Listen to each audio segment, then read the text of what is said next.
ఎలా ఉన్నారు? బాగున్నారా? బాగుండాలి అని కోరుకుంటున్నాను. యాక్చువల్‌గా అతి మంచితనం, అతి జాలి, అందరినీ ఓవర్‌గా నమ్మటం కూడా ప్రమాదమే. కొంచెం ఈ రోజులను బట్టి భయమే అనేది కూడా నాకు మొన్న అర్థమైందండి. నిజంగా అంటే నా వరకు ఎప్పుడు ఇలాంటి సిట్యుయేషన్స్ రాలేదు. మొన్న ఈవినింగ్ ఒకరోజైతే ఒక ఆవిడ నా స్కూల్‌కి నేను స్కూల్ క్లోజ్ చేసి లాక్ చేసే టైంకి ఆవిడ వచ్చారనమాట.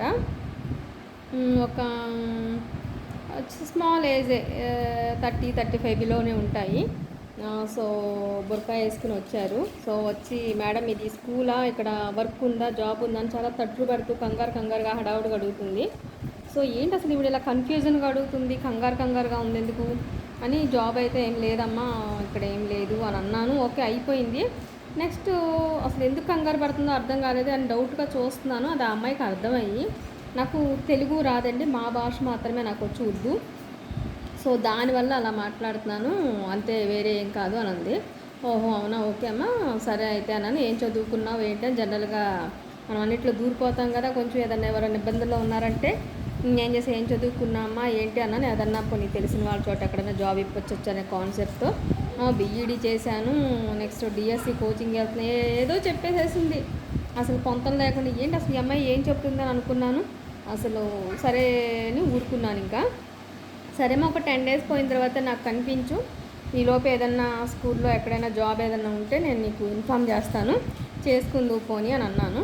సో ఇంకా పర్సనల్ డీటెయిల్స్ అన్నీ కూడా చెప్పేస్తూ హడావుడిగా ఇలా సఫర్ అవుతున్నాను మేడం అది ఇదంటే వచ్చిరని అదే కంటిన్యూ చేస్తూ అవన్నీ అయితే చెప్తూ ఉంది. నేను ఎక్కడో 1% డౌట్ కొడుతుంది, కానీ బట్ ఏమో మన దగ్గర చెప్తే ఏమొస్తుందిలే అమ్మాయికి అనే టైప్లో వింటూ సరే మన ఏదో జాబ్ అడిగింది కాబట్టి అంతవరకు మనం సిన్సియర్గా మన దగ్గర లేకపోయినా వేరే ఎక్కడైనా ఇప్పిద్దామనే కాన్సెప్ట్ అయితే మెంటల్గా ఫిక్స్ అయిపోయి ఉన్నాను.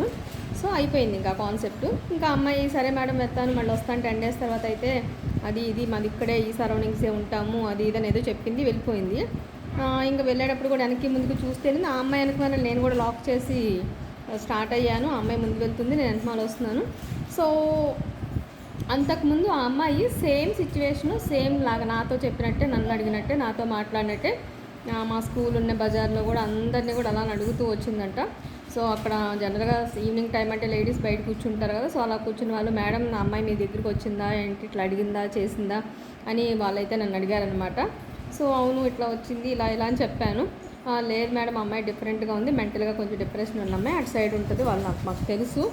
సో ఈ మధ్య ఇలా చేస్తుంది, అలా తిరుగుతుంది, ఇళ్ళల్లోకి లోపలికి వచ్చి చూడటం చేయటం అలా ఉంటుంది, అందరికి ఇదే కాన్సెప్ట్ చెప్తుంది. నాకు ఆ అమ్మాయికి తెలుసు కాబట్టి ఇంకా అమ్మాయి గురించి నేను మీకు చెప్తున్నాను. మీ దగ్గర చాలాసేపు ఉంది లోపల 10-15 మినిట్స్ వరకు. సో అందుకని మళ్ళీ మీకు గబుక్కున అమ్మాయికి ఏదైనా ఫేవర్ చేయబోతారేమో అమ్మాయిని నమ్మి అని మీ మంచి కోసం చెప్తున్నాను అనే టైప్లో ఆవిడ చెప్పారనమాట. సో ఇంకా నేనైతే షాక్ అనమాట. అంటే ఎక్కడో 1% అనుకున్నాను, కానీ క్లారిటీ అయితే రాలా. ఏదో కంగారులో ఉంటుంది, లేదా ఇబ్బందుల్లో ఉన్న వాళ్ళు కొంచెం సఫర్ అవుతూ టెన్షన్ పడుతూ మాట్లాడతారు కదా, అలా ఉందేమో అనుకున్నాను. నిజంగా నాకైతే పీక్ వెళ్ళిపోయిందనమాట. అమ్మో దేవుడా అసలు ఇట్లా కూడా ఉంటున్నారా లేడీస్ కూడా, ఇలా చేస్తున్నారా అని అంటే నాకు నమ్మకమైన మనిషే, మనకు తెలిసిన వాళ్ళే. నేను ఎప్పటి నుంచో స్కూల్ చేస్తున్నానంటే అక్కడ ఉండేవాళ్ళే కదా, సో వాళ్ళు మనకు చెప్పారంటే మంచిగా చెప్తారు తప్ప వేరే ఏం చెప్పరు కదా. సో అది వాళ్ళకి తెలియకుండా వాళ్ళ అవతల వాళ్ళ గురించి మాట్లాడరు. సో కన్ఫామ్గా మాకు తెలుసు అమ్మాయి కొంచెం మెంటల్గా డిస్టర్బ్ అయ్యి పిచ్చిగా చేస్తా తిరుగుతూ ఉంది అనేది అయితే వాళ్ళు క్లియర్గా చెప్పారు. Okay safe. ఆ అమ్మాయి అడగటం కూడా ఎలా అడిగిందంటే, ఇదేనా నేను బయట కూర్చుని ఉన్నాను లాక్ చేసే పర్పస్తో, ఇంక ఇదే నా స్కూలు లోపలేం లేదా, లాక్ తీరా అని కూడా అడుగుతుంది. లాక్ ఇప్పుడు తీనమ్మా పిల్లలు వెళ్ళిపోతున్నారు కదా, నేను లాక్ చేశాను, నీకు లోపల ఏంటి పని అని కూడా నేను అడిగాను అమ్మాయిని. నార్మల్గా చూద్దామని అని అంది. నేనైతే ఓపెన్ చేయలేదు. అవన్నీ అమ్మాయి వెళ్ళిపోయిన తర్వాత రివైండ్ చేసింది. సో నిజంగా వచ్చిన ఇబ్బంది అని చెప్పిన ప్రతి ఒక్కళ్ళని కూడా నమ్మటానికి లేదేమో, ఒక పిచ్చి దానిలో నిజంగా రోజు నాకే ఫూలిష్గా అనిపించింది. ఏంటి ఇంత సొసైటీ చూస్తున్నాను చేస్తున్నాను అన్నీ తెలుసుకుంటున్నాను అనుకున్నాను, బట్ ఆ అమ్మాయిని డీప్గా నేను అబ్జర్వ్ చేయలేకపోయానా.